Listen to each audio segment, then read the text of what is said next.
Good evening, everybody. Now, I'm just a simple man, and my name is Noah Foster. Welcome once again to another edition of 205 Live Matters.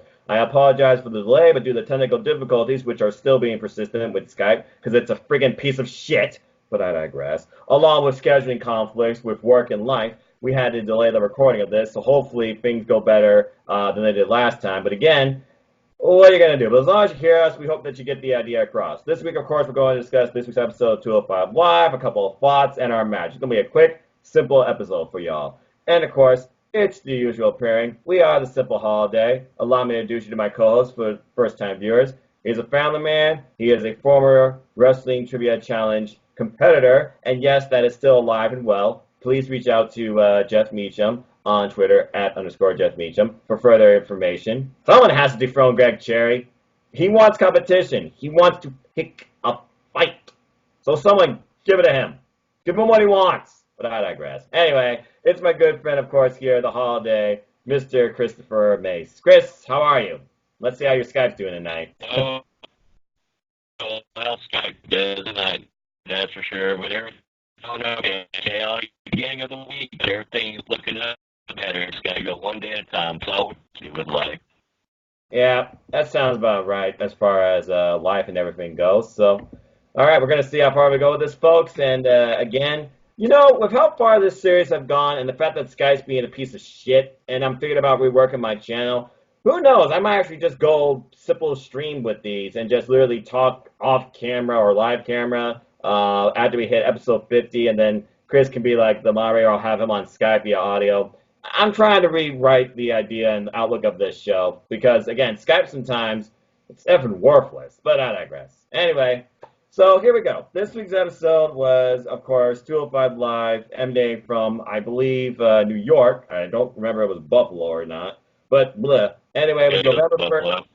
Okay, thank you. Hey, I heard that. It was November 1st, 2019, and we start off getting a recap of Oni versus Leo from last week's 205 Live, and then they immediately follow up with Tony versus Raul, where Leo Rush is like, hey, Tony, if you focus on your opponent, maybe you'll be a champion like this. Maybe you'll be the champ of the hour. And, of course, that inadvertent distraction costs Tony the match.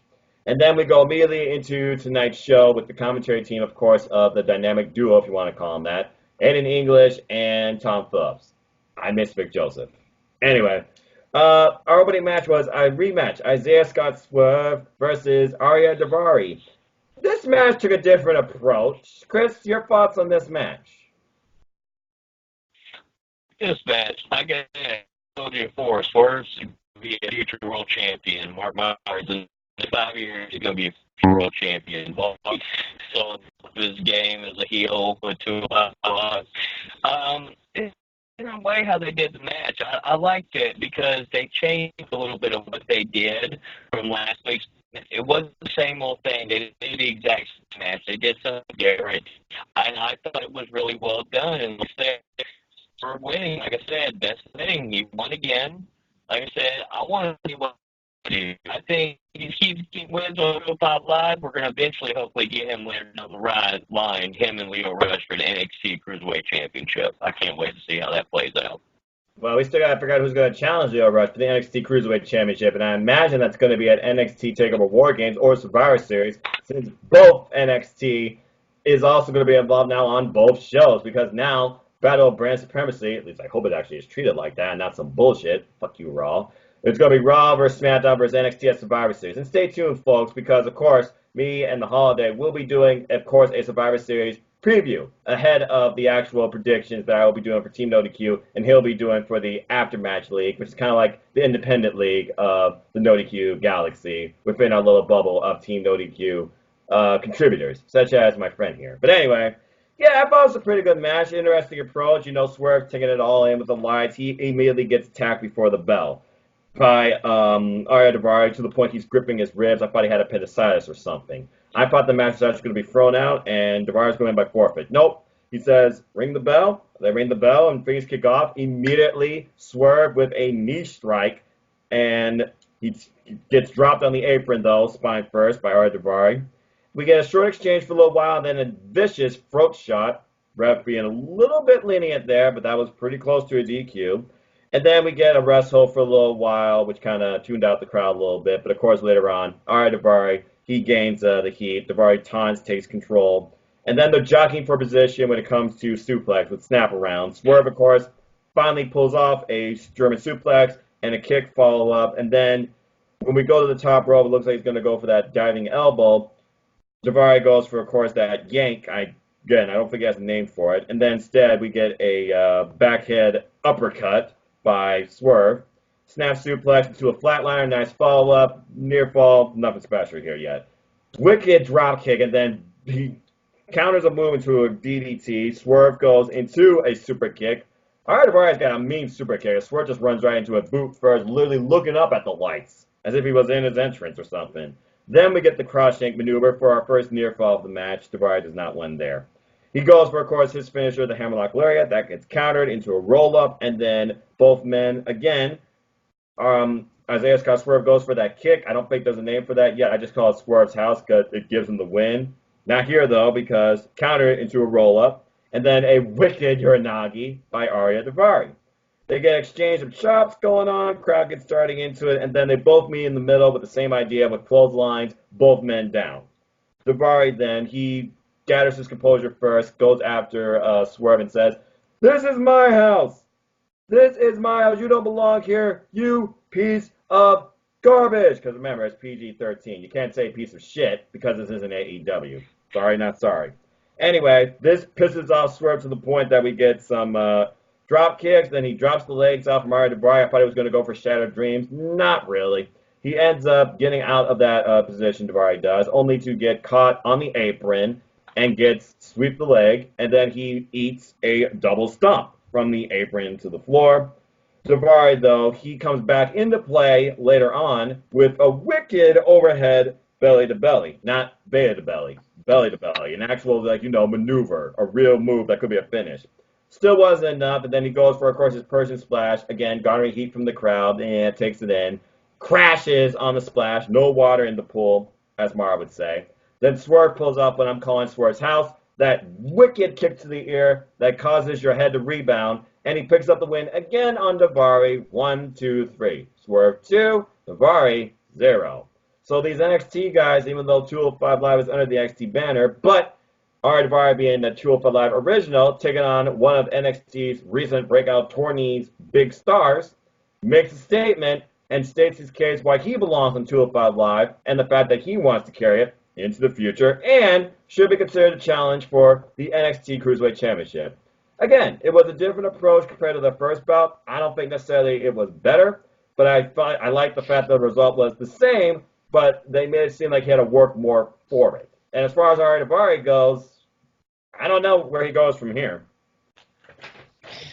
But you gotta like that, though. It just on that, you gotta like that, though. It wasn't the same kind of match, and it was a little more competitive because Daivari, you can look at the storyline. If you take a loss like you did last week, you gotta change up your game plan a little bit. So I did kind of like that fact because storytelling-wise, Daivari had to change up some ideas to try to see if he could beat Swerve this time, and he still couldn't do it, even though he changed up some of his approaches from the week before.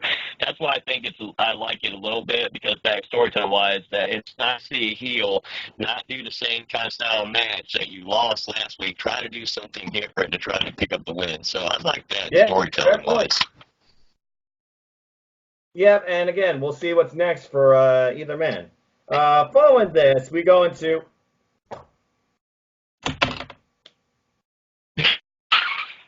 can we fucking drop the 24/7 title in the nearest volcano in Saudi Arabia and forget that it ever existed? This is a load of shit. As if the Singh brothers aren't enough of a gimmick already. I understand they're the only tag team, it seems, legitimately on 205 Live, but if you're going to treat them like a real tag team, baby, and truly call them number one, and you're not going to bring our truth to 205 Live because, okay, he's over the weight, but hey, 24/7 title exists, bullshit. Fucking destroy this piece of garbage. Social media clickbait, but I digress. Freaking hardcore title actually put people over. It didn't defeat their purpose. Fuck this. Anyway, do you have anything further to say on the recap on the 20% picture with the Singh brothers and R-Truth? Can Can we just throw the Singh brothers and the 24/7 title into the volcano at this point? Because I'm so sick of this stuff already on 205 Live. I don't want to see nothing about 24/7 title on 205 Live. Oh, brother, and freaking Aiden English has enough of Tom Phillips freaking going goo goo gaga, gaga-eyed over, oh my gosh, I'm your biggest fan! And the Singh brothers. Jesus freaking criminy. Give me a break. Rest in peace, Eugene Oakland. Anyway, moving on from there, we go into a squash match. Literally. It was Ray Jazikoff, and my friend could not laugh enough about this name. He just loved it. He even looked up the name. Apparently, he went to the same high school, I guess, as, what's his name? Robbie E., who used to be in Impact Wrestling. I don't know. But anyway. I don't know. My friend Paul, he was here watching SmackDown 205 Live with me, and he was very curious because he is a fan of Impact Wrestling. Folks, go look at my YouTube channel if you want an experimental series on Impact Wrestling reviewing called Impact Recap. It's up to you. Anyway, he faced a guy that we really wonder, what does he need to do? Jack Gallagher. And literally, he put on a clinic. But it was interesting how he went through this squash match because it seemed like he was like his old jovial self with all these fun moves and stuff, being the technical-based wrestler. And then he went into full-grown brawler, destroying the guy on the outside. I mean, he did the upside-down headbutt. He did the upside-down spot where he dropped his leg out. He didn't do like the unicycle pedal. He comes back down, though. He pulls off some joint manipulation and submission hold, shades of Pete Dunne, it seems. Again, being technically sound. But then he delivers a wicked headbutt that drives him out of the freaking ring, Rada. And then he follows up on that by not throwing him in the ring, into the friggin' barricade, left and right, then into the corner, and then literally runs into him, yelling, I might add, with the gentleman's dropkick into the barricade while an audience member was just recording. Brings him back into the ring and yells again, it seems, and we get another gentleman's dropkick for a decisive win, 1, 2, 3. But overall, he looked dissatisfied and maybe conflicted. Okay, I got the win. Can I follow up from here? Should I go back to the way I was? Was Drew Gulak right this whole time? What do I need to do? Does this prove anything? Do I need to prove something to myself? Your thoughts on Jack Gallagher. What do you think his mind is at? I think he's torn right now, just like we said in previous episodes before. Like, look at what happened. Drew Gulak was torn, everything going on. He came back, reinvented himself. Tony, he was doing his thing. He was torn, hasn't been able to win a title. He's been torn. Like I said, you're doing the same thing with the gentleman here. Yeah. It's weird to think what exactly is going on here, but I mean, hey, Ray, I hope that paycheck was worth it. Are you still there, Chris? Chris? Okay, he's still there. I thought you froze for a moment. You might have froze. All good? Okay, did I get you? Yeah, do you hear me? Again, folks, Skype, not the most user-friendly. Yeah, not the most user-friendly application. I was just making sure you got your whole statement out there. Yeah, I mean, Jack Gallagher, I thought for sure he was just going to go back to NXT UK, or was WWE going to do like what they kind of did with Hideo Itami and let him go? I mean, it's just weird, but I guess we'll see what happens as he looked down at his opponent, looked down to the crowd, and then just walked away with a grimace kind of on his face. Not a smile, not like a smirk, not like, I won, but it's like, So, what happens? Following this, we get the announcement, and I'm looking forward to this because it only happens twice a year. NXT UK will be involved in next week's 205 Live because they're heading over to the UK on the European tour. So who knows what faces we'll see, and we'll get more into that later. But brief announcement, I always look forward to what I like to think this is their form of simply competition, where you get superstars of NXT UK involved in 205 Live. I wouldn't be surprised to see Flash Morgan Webster, Mark Andrews, even Noam Dar might actually return to 205 Live. But I wouldn't mind seeing new faces like, oh, I don't know, Jordan Devlin, Kenny Williams, for example. Just saying. All right.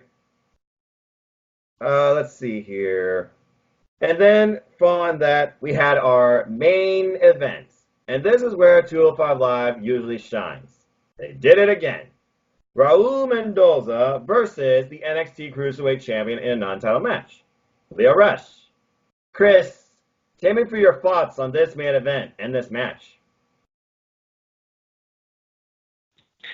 Thought it was thought it was main event actually. Like I said, Roman. I'm not gonna say his name right now. Roman Mendez, and I like Leo Rush. I think I said Leo Rush has come back. He's come back differently.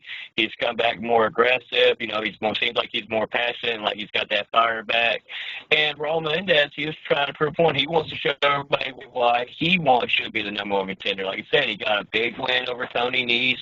You know, he was trying to show everybody that it wasn't because he got it by a distraction. He was a better wrestler. So I thought this match was pretty well done, and I like the fact how Leo Rush won the match with I keep wanting to call it. I think it's called the final hour. I know it's the midnight hour. And then, like I said, the stuff afterwards, you know, like I said, sometimes it's overplayed, sometimes it doesn't. But like I said, here, I thought it was a very good competitive match. And like I said, I like to show respect after the match. Yeah, because people are like, okay, Leo Rush, is he a pop his heel, or is he a guy really trying to lead both NXT and 205 Live? I think you kind of got your answer here, but he still shows a little bit of that ego, per se. Not all ego, that's Ethan Page. But yeah, I thought this was a really good match. At first, they had a filling out process. Both men, they were jogging for positions with arm jacks, drop kicks. They met each other. These two are incredibly fast in the ring, too. My word. Raul gets a quick roll-up after this exchange, like, that's this close. We get a lockup for a little while, and then we get a wicked apron Hurricane Rana from Leo Rush, again demonstrating his speed and style. Suicide dive, but it looks like Leo Rush may have hurt himself as he clenched his ribs. And throughout this match, by the way, I might add, there are chants for Leo Rush. So clearly, the people recognize him. He's over. Then again, he did wrestle up in Maine, or Maryland, somewhere up there, because I know Big G told me that too. And Big G, shout out to fellow NXT member and Elite No DQ, Big G, go follow him. No DQ Lil G. He is also a fan of independent wrestling. Anyway, following that, we get a wicked kick to the side of the head, not as strong as Swerve's though, and then a spinning neck breaker, a very good combination. Still wasn't enough. And then for a little while, we get a rest hold. Leo Rush getting worked over, and he was just saying, if this is the way you want to stop moths fly, because again, man of the hour, I like what he did there. This is the way you got to do it. You got to ground the high flyer. Raul did that for quite a while. There was arm drag into a jawbreaker combination where Leo Rush was gaining control, and then Raul runs down Leo after they denied each other twice with clotheslines. He literally runs down Leo Rush with a wicked flying kick straight in the face. And then we get a "This is awesome" chant at this point, crowd getting into it. Raul feels confident. They're both up on the apron, though. I'm like, uh-oh. And both of them are just exchanging forearms, and the crowd is getting into both. Booing Raul to a degree, cheering Leo Rush to a degree. And then we get a wicked super kick spot. But following that, Leo Rush, he brings back the momentum with a handspring kick, and then the bottom rope moonsault. And I like how Andy English put over the fact that he did the bottom rope. It allowed him to get more speed off of it, too, because he didn't have to worry about so much elevation there. It was just like, snap, like that. Anyway, moving on from there, Rush with handspring, back elbow strike, and then we get a flurry of strikes from Leo Rush. 1, 2, 3, 4, 5, 6, like 7 of them I counted. And then a roundhouse kick into a near fall, still not enough. Crowd's getting into it. Following this, we get a combination of flips with a knee strike, and then this is an interesting spot, I thought, by Raul Mendoza. He literally walks the rope almost like ELP or Ray Phoenix to a degree, and delivers a wicked missile dropkick for another near fall. Still not enough. Again, really showcasing what he can bring. This was like a breakout match for Raul, in my opinion. Anyway, he falls up with an inverted power slam. A very unique maneuver. I'm not sure what you even call it. It was like a combination of an end days and a flatliner to me. Still not enough. And then Leo Rush, he finally mounts the comeback with the come up, which is the bottom rope stunner. Again, bottom rope plays Leo Rush's favor. And I'm not just saying that because of his height. Takes out the legs of Raul Mendoza, and he finally pulls off the final hour splash. And again, it was a battle of Leo Rush's ribs being worked over, while Mendoza's knees was worked over. And in the end, it worked to a degree. But the hang time Leo Rush got, not only on his final hour splash, but afterwards when he's literally standing for like 3 seconds, feeling the jitters through his body, and finally falls into the cover.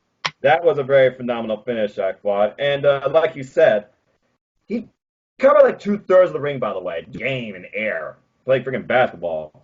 Anyway, Leo Maru, they exchanged a fist bump in the end. It's respect. This was about sportsmanship, but in the end, come soon, it will be about brand supremacy. While NXT and 205 Live are under the NXT banner, it's still about who has the better competition.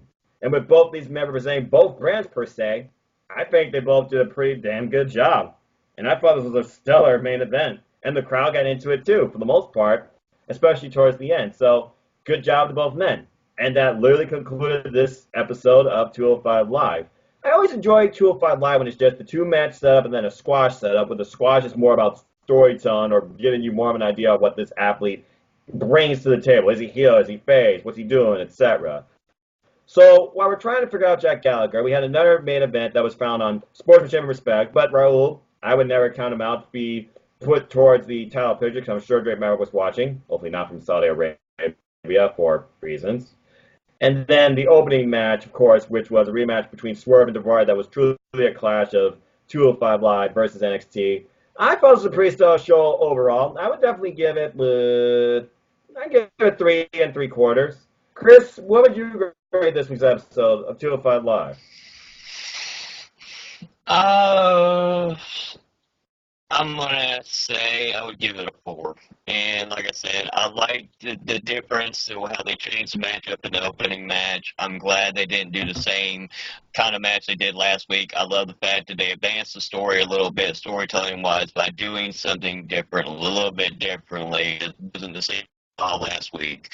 I like the fact that we're doing a storyline with the gentleman, like I said, for a while. He's been in that tweener role. You don't know. 1 week he could be a face, 1 week we could be a heel. I'm hoping we'll finally establish what he wants to be, and when he does decide if he wants to be that good guy, that fun-loving guy that has fun in the ring, or to be wants to be that serious Mac technician that's got that aggressive side to him. And in the main event, like I said, this was a great main event. And like I said, to me, I think this show deserves a 4. I think for those reasons alone, I think this show deserves a 4. You want to know why I didn't give it 4, though, right? Thanks Because a lot. Enough said. Well, I just ignore. I just, like I said, if we just think about them jumping into a volcano, it'll be all right. Yeah, but still, when it's involved in the product, you can't discount it. You can't ignore it. So there it is. Again, impartial. With that being said, that concludes this week's episode of 205 Live, and I look forward to their Simply competition showcase over in the UK as NXT UK superstars will be involved on 205 Live this week. Let's go ahead and break into some nice, fun discussions with some simple stances. So I'm going to let you open it tonight. What's on your mind to discuss on simple stance?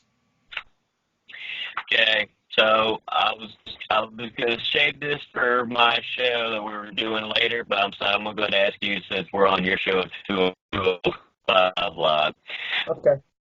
So for Raw, SmackDown, NXT, what do you think 205 is going to play in this scenario? What do you think it's going to do? Do you think they're going to be more for the side and help NXT out? Because Larry Rush was standing with us at the end of the main event on SmackDown. He was standing with them, with everybody from NXT. But you also got the other members from 205 Live as well. If they're part of the NXT banner, I want to see them stand with NXT. But then there may be some kind of interesting storyline here. I'm wondering if they could air after SmackDown, where the people from SmackDown try to make these 205 Live guys make a choice. Who are you standing with in this? Standing with the main brand, or are you standing with the NXT guys? What are your thoughts on this? How do you see 205 Live playing out with this whole interesting story we'll have Raw, SmackDown?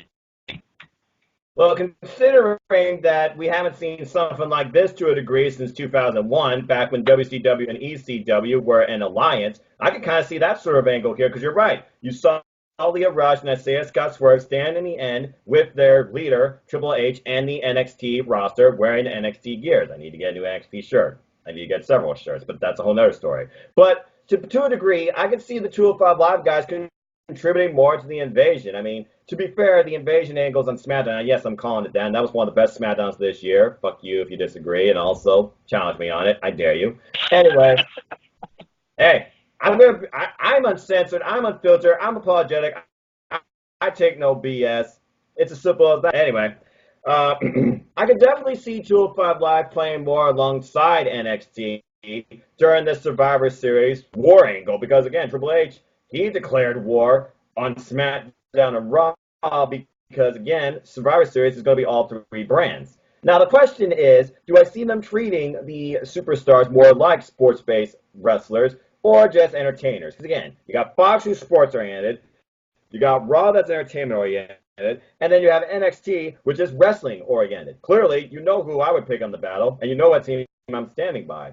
But to answer your question, I clearly see Drake Maverick, who is a free agent, technically signed to SmackDown. I could see him being kind of like a mole helping 205 Live and NXT against SmackDown, per se, sabotaging their chances. So I see 205 Live and NXT working together. And it wouldn't surprise me if I see the likes of, looking at the 205 Live roster, Ole Lorcan, for example, being part of a traditional NXT team type Survivor Series match. Because, again, you got to consider a lot of the NXT roster is going to be involved in war games. So you really got to establish what your teams are going to be like between both days. Are you really going to make them work double time? Or are you going to split the difference and finally, bring in some different faces, per se? We know who's going to be kind of involved in war games already. What we don't know is who's going to be involved in Survivor Series at all. And clearly they're going to have to establish teams because they're going to have a traditional Survivor Series match. Now the question is, as far as that goes, are you going to do Raw versus SmackDown versus NXT or Raw and SmackDown versus NXT? Because in my opinion, NXT could take them both down. Because as far as I'm concerned, Raw versus SmackDown is pointless bullshit. Because you know what's going to win, Vince's choice.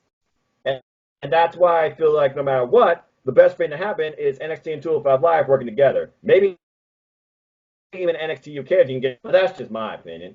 What about you? How you see it? How you see 205 Live and NXT fitting together maybe in this Survivor Series war, per se? I say where it comes down to, they won't do anything with them right now.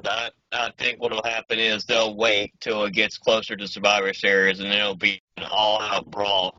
And there'll be an all-out brawl, Raw, SmackDown, NXT, and they'll do it on SmackDown. They have an all-out brawl, and then you have all the 205 Live guys come out there, and then you also have them staying with them. You'll have everybody that's been from 205 Live. You'll have Cedric Alexander. You have Gulak. You have all Buddy Murphy. You'll have all these guys, and then they'll stand there, and they'll look for a minute. They're not sure what they're doing, and they'll stand with the NXT guys, and they'll say,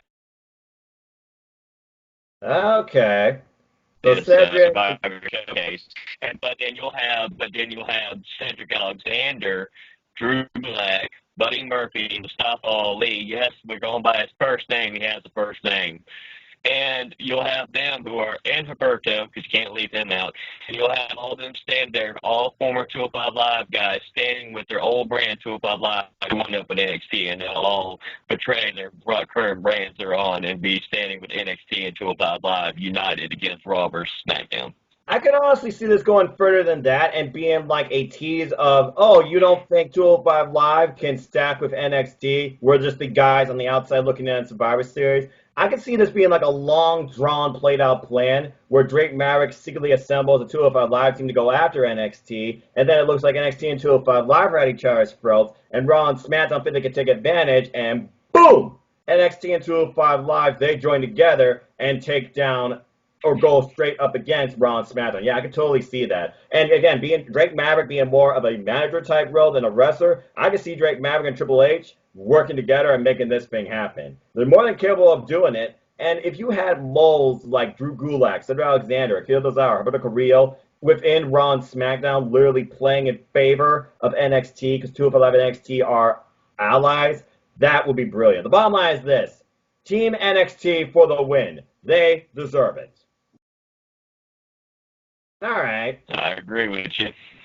All right, that was a great stance. Let's go ahead and I'm going to just break. I mean, I already kind of talked about it a little bit, but let's just go ahead and try and fantasy book this week's episode of 205 Live. It's no stranger to the fact 205 Live NXT UK. This is one of the more competitive episodes you see on the year. And we've seen the likes of Buddy Murphy versus Mark Andrews, for example. We've seen Jack Gallagher versus Brian Kendrick and more. So I'm just going to ask you, Chris, what's the one superstar we haven't seen yet from NXT UK involved in 205 Live you would like to see involved in this week's episode of 205 Live, and who would you like him to go up against?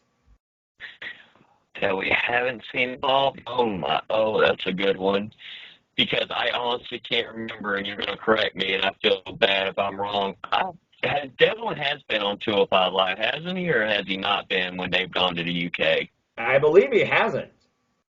Okay, well, good. Shoot, 'cause I had to think for a second. I know a lot of them have been on there, but I would want to see Devlin clear the Cruiserweight Championship. Let's give the UK fans something amazing that night. Let's give the crowd something. Let's put Devlin, like I said, one of the uncrowned European champions we all him. Let's put him in a match against Leo Rush for the Cruiserweight Championship. Let's have a damn good match. Those two together, they can make magic.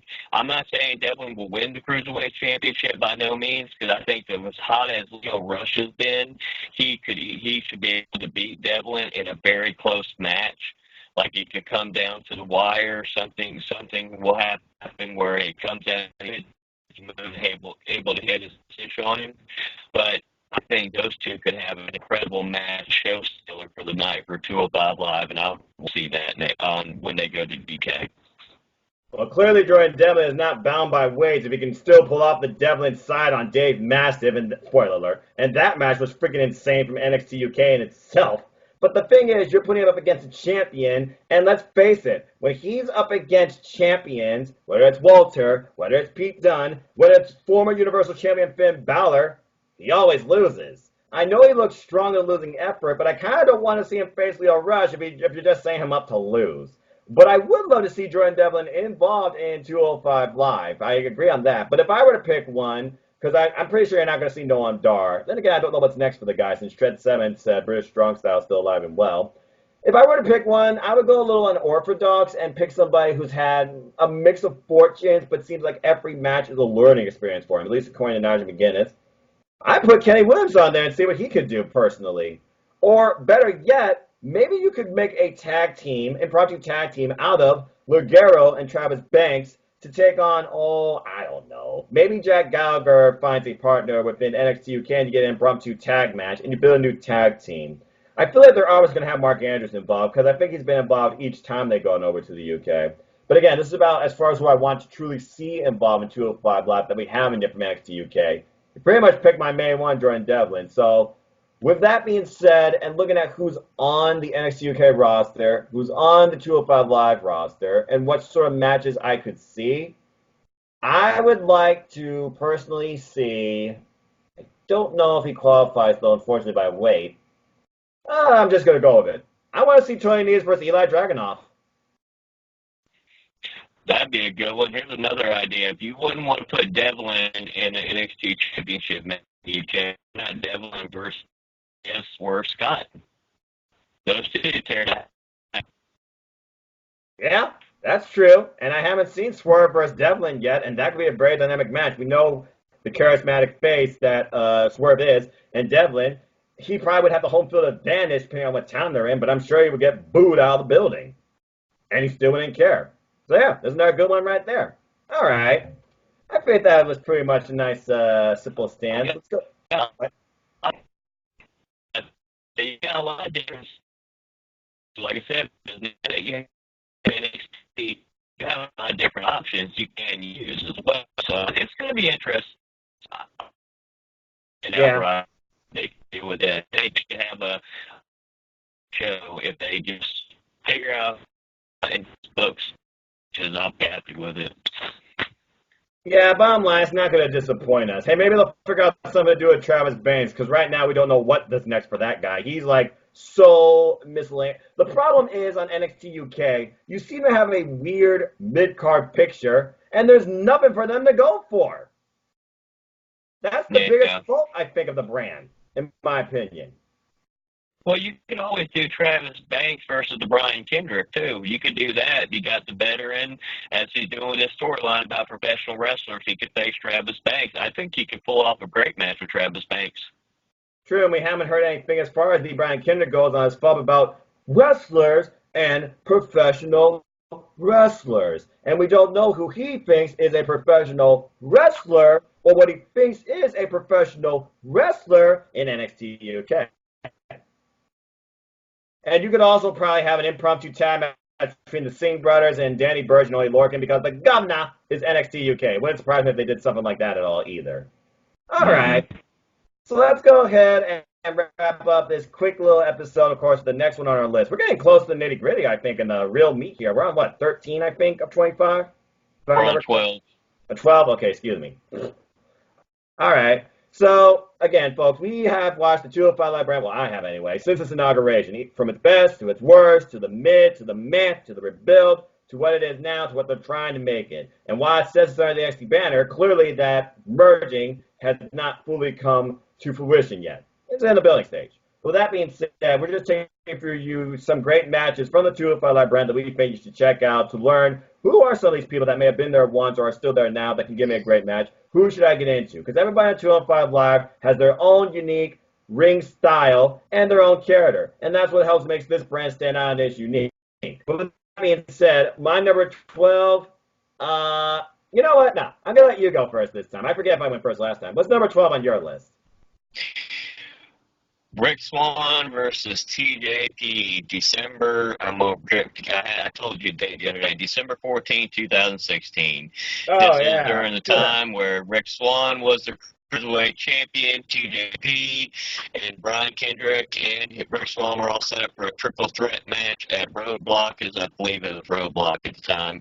And it was interesting because TJP and Rick Swann were playing, they were buddy-buddy, and TJP was able to tap Rick Swann out. He was trying to reach for the ropes, and he couldn't do it, and tapped him out. And what was interesting about this, Brian Kendrick, I'm going to go congratulate both them, that arrogant heel at the time. He's still arrogant. But anyways, he goes there, tries to shake both their hands. TJP kicks his face off. He almost goes and kicks Rick Swann's face off. He looks at him and says, I could have done it. I could have got you. So I thought it was a great way to set that triple threat match they had at Roadblock. So that's why it's number 12 on my list. I liked the match. I thought it was really good, really well done. It was one of my favorite TJP matches on the 205 when they introduced the 205 Live show. It surprises me that TJP and Rich Swann never had a best-of-7 series. They had like one match, and then TJP begged for another one, didn't get it for a while, then they did have it, then he did win it, then it's like Rich Swann wanted to have one more with him, but he denied him. These two could have had a best-of-7 series that would have took 205 Live to the stratosphere, as much as Cesaro and Sheamus did on Monday Night Raw, back when it was more watchable. But I digress. I like that a lot. That's a good one. All right, so we're thinking about wrestling right now, and we're thinking about this idea of respect. And 205 Live is all about a brand of styles. The then and the now and the future. I went a little wild with this one, as I went with a style of Lucha Libre versus, I guess you'd say, Japanese strong style. Strikers versus flyers, all in the name of respect and proving who is the better duo in the ring. My number 12 is Lince Dorado and Gran Metalik versus Hideo Itami, aka Kenta, and Akira Tozawa Tornado Tag Team match from April 17, 2018. Now, I know this was also before another country shows they were trying to set up a gauntlet-type thing to figure out the next contender to face Cedric Alexander, who was champ at the time, at Country Redacted, for the Cruiserweight Championship. But this match was more about the fact that Hideo Itami and Akira Tozawa both have disrespected the Lucha House Party. It started subtly by Hideo Itami, then Akira Tozawa started following suit. This is when Akira Tozawa and Hideo Itami started gelling as a team before it all broke down later on. And this match here was so big, you had the fact, oh, by the way, commentary during this was Percy Watson, Vic Joseph, and I believe it was, who was the other guy? Percy Watson, Vic Joseph. Man, it's been such a while. Was it Nigel McGuinness? I know. I think it was Nigel McGuinness. And then you had Drake Maverick on commentary for this match. And basically, they disrespected their mask and their heritage. So we had this not tag team match, tornado tag. And it went all over the place. Crowd was into it from the start. With hot chants, this is awesome. And even a moment they said, holy shit. In the very beginning, when Akira Tozawa and Hideo Itami, they came out, Gran Metalik and Lince Dorado, they came right after their asses. And it was on like nothing.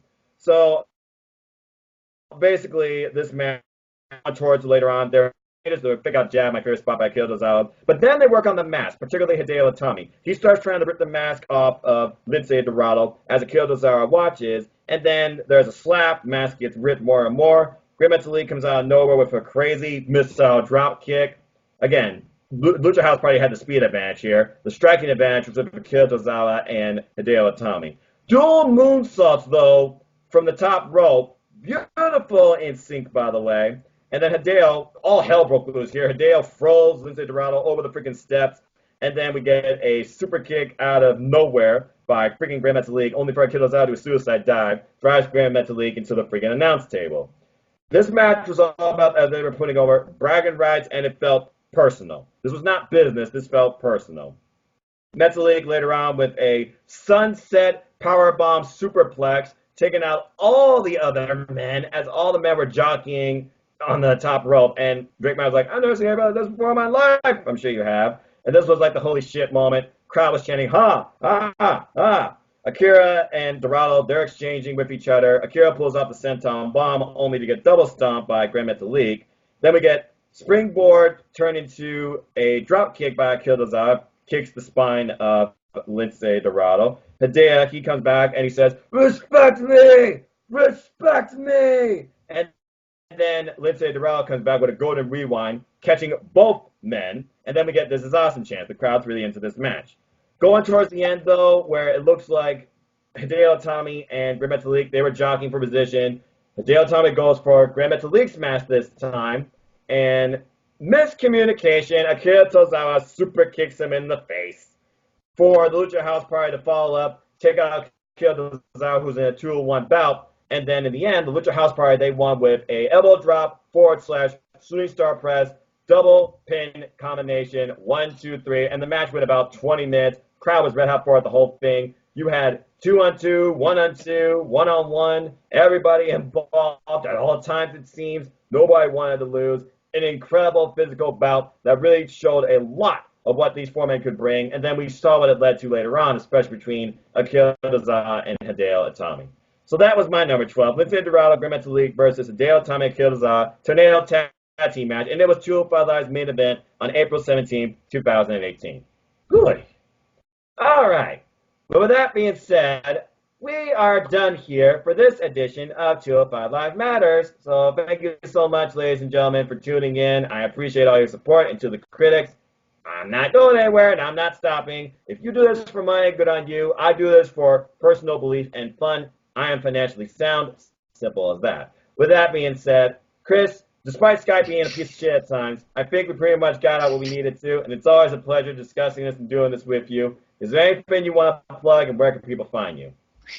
Y'all can find me on Facebook at Christopher Mace. You can find me on Twitter, Christopher Mace. You can find my channel, The Holiday Christopher Mace, where I do shows like The Holiday Break and Holiday View.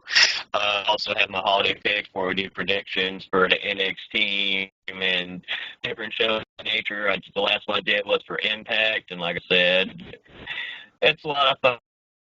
Pretty much a show where we talk about different subjects about wrestling, try to get new people on, different around the world, and maybe one day I'll have somebody from every state. And goal to meet one wrestling fan from every state on that show. So that'd be an awesome thing if I could pull that off. But always fun time. I appreciate the 72 subscribers I've gotten so far. I'm very humbled and honored by that.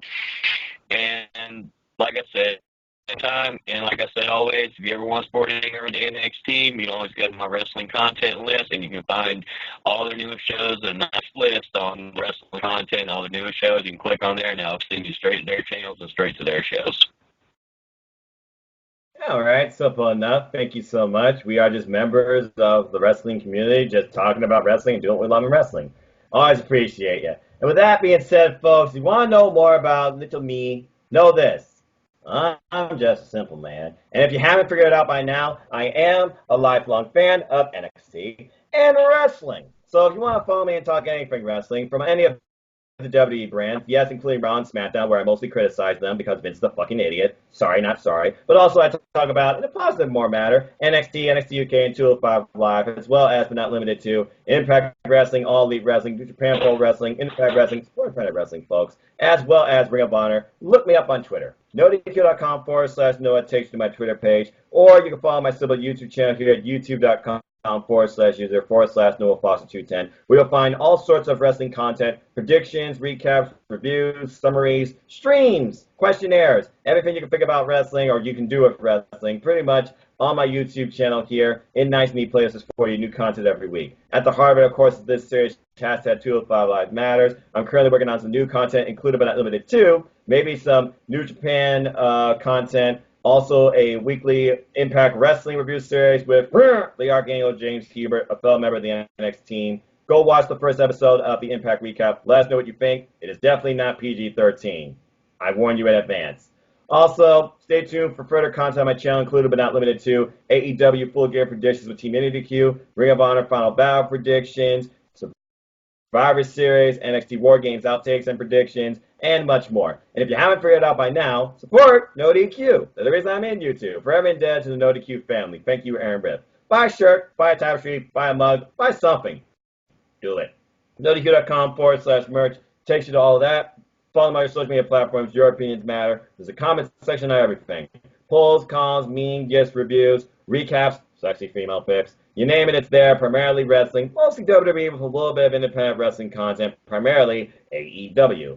And as always, I thank everybody who has joined my hashtag 205 Matters Facebook group. Special shout out to the 205 Live fan group on Twitter. Love being a part of that, love interacting with it. And as always, I'd like to close. Support your wrestling outlets big and small, and let's keep growing this incredible, unique, one-of-a-kind, realistic, unscripted, unapologetic wrestling community together. Simple as that. With that, thank you so much, everybody, again, for tuning in. Please like, share, subscribe, comment, tell a friend. Let me know your thoughts in the comments down below. Go ahead, critique me if you want. I'll just talk back with you. I'm not going to insult you. You're welcome to your opinion. Appreciate, no hate. Just respect one another for what we do.